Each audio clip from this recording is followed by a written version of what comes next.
முதலாம் படம் பார்த்துட்டு ரிவ்யூ கொடுக்குற நம்ம இந்த வாரம் பாலாவின் வணங்கான் அருண் விஜய் லீட் ரோலில் நடிச்சிருக்காரு. அந்த படம் என்னுடைய ஒப்பீனியன் எப்படி இருக்குது அப்படின்றதும் வாங்க வீடியோக்குள்ளே போகலாம்.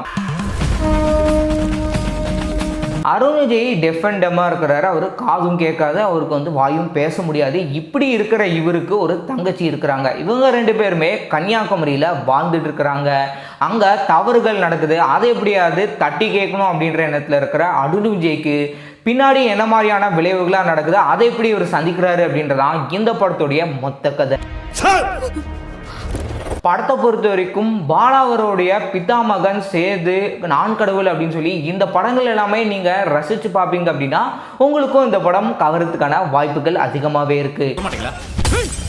பிதாமகன் படத்தில் எப்படி லைலா நம்மளா ஃபன் அண்ட் என்டர்டெயின்மெண்ட்டாக ஆதித்யா சேனலில் பார்க்கும்போது நம்மளுக்கு ரிப்பீட்டடாக அந்த காமெடி போர்ஷன் போட்டிருப்பாங்க. அந்த படத்தில் எப்படி நம்மளை நல்லா ஃபன் அண்ட் என்டர்டெயின்மெண்ட்டாக பண்ணாங்களோ அதே மாதிரியே இந்த படத்தில் ரோஷினியோடைய கதாபாத்திரம், அருண் விஜய்க்கும் ரோஷினிக்கும் நடக்கக்கூடிய கான்வர்சேஷன், அருண் விஜய் கோவமாக ரோஷினி கிட்ட என்ன மாதிரிலாம் பண்ணுறாங்க அப்படின்னு சொல்லி நம்மளை நல்லா ஃபன் அண்ட் என்டர்டெயின்மெண்ட்டாக கொண்டுட்டு போயிருப்பாங்க. இன்னொரு பக்கம் அவங்களுடைய காதல் காட்சியை அவ்வளோ அருமையாக பாடலில் வெளிப்படுத்தியிருந்தாங்க. ரோஷினி அவங்க பல கெட்டப் போடுவாங்க. விவேகானந்தர் கெட்டப், சைனா கெட்டப் இப்படின்னு சொல்லி பல கெட்டப் போட்டுட்டு அவங்க ரோட்டில் போகிறதாகட்டும், அங்கே போயிட்டு அவர் மக்கள்கிட்ட பேசுறது அப்படின்னு சொல்லி அந்த போர்ஷனுமே நம்மளை நல்லா ஃபன்னாக கொண்டு போயிருந்தாங்க. இவங்களோட கேரக்டரை மெயினாக எடுத்துட்டிங்கன்னா ஃபன் பண்ணுறது தான் ஃபர்ஸ்ட் ஆஃபில் கொடுத்துருப்பாங்க. இவங்களுடைய காதல் காட்சி, இவங்களுடைய ஃபன் எல்லாமே ஒரு பக்கம் இருந்தாலும் கூட இன்னொரு பக்கம் மெயினாக பேசப்படக்கூடிய விஷயம் சென்டிமெண்ட். அருண் விஜயும் அவங்களுடைய தங்கச்சியுடைய சென்டிமெண்ட் அவ்வளோ அழகாக இருந்தது. முக்கியமாக செகண்ட் ஆஃபில் வேறு லெவலில் பயங்கரமாக நம்மளை எமோஷ்னல் கனெக்ட் பண்ணுற அளவுக்கு கிளைமேக்ஸில் எல்லாமே நம்மளை கண்ணிலேருந்து தண்ணி வர அளவுக்கு பயங்கரமான சீனாக இருக்கும். அப்படி என்னப்பா கொடுத்துருக்காங்க அப்படின்ற அந்த ஒரு ஃபீலை நீங்கள் படம் பார்க்கும்போது உங்களுக்கு பயங்கரமான ஒரு ஃபீலாக இருக்கும். பொதுவாக பாலா அவருடைய படங்களில் மக்கள் இந்த மாதிரிலாம் வாழ்ந்துட்டு இருக்காங்க அப்படின்றத எடுத்து சொல்கிற விதமாகவும் இருக்கும். இன்னொரு பக்கம் வயலன்ஸாக அவர் கொடுத்துருப்பாரு.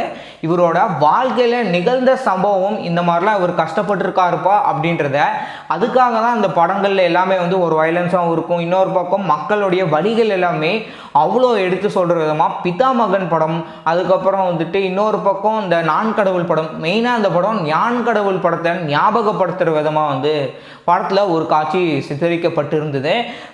பார்வையற்ற பெண்கள் அவங்க என்ன மாதிரிலாம் பண்ணுறாங்க அப்படின்றத பாடல் மூலயமாவும் காட்சிகள் மூலயமாவும் அவ்வளோ அழகாக கொடுத்துருந்தாங்க.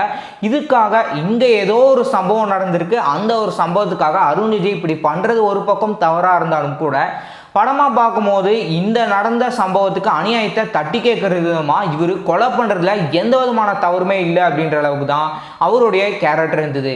இது போக மிஸ்கின் ஜட்ஜ் கதாபாத்திரத்தில் பண்ணியிருக்காரு. அண்ட் சமுத்திரகனி போலீஸாக பண்ணியிருக்காங்க. சமுத்திரகனி அவர் செகண்ட் ஹாஃபில் தான் வருவார்.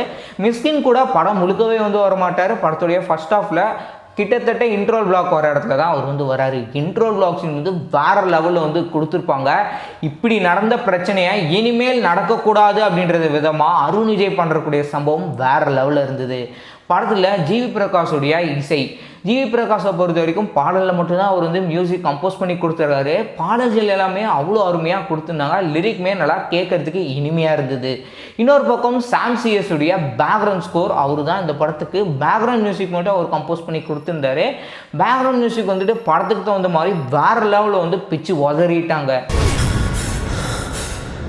படத்தை கன்னியாகுமரியில் எடுத்திருக்காங்க. அதனால திருவள்ளுவர் கடல் அப்படின்னு சொல்லிட்டு இவங்க வைக்கப்பட்ட காட்சிகள் எல்லாமே விஷுவலி பக்காவாக ப்ரெசென்ட் பண்ணியிருந்தாங்க. சினிமோட்டோகிராஃபி பாலா எப்படி எந்தெந்த இடங்கள்லாம் எடுக்கலாம் அப்படின்னு அவர் லொக்கேட் பண்ண அந்த ஒரு லொக்கேஷனுமே ரொம்பவே நல்லா இருந்தது. அதுக்கு தகுந்த மாதிரி சினிமோட்டோகிராஃபி ரொம்பவே பெர்ஃபெக்டாக பண்ணியிருந்தார்.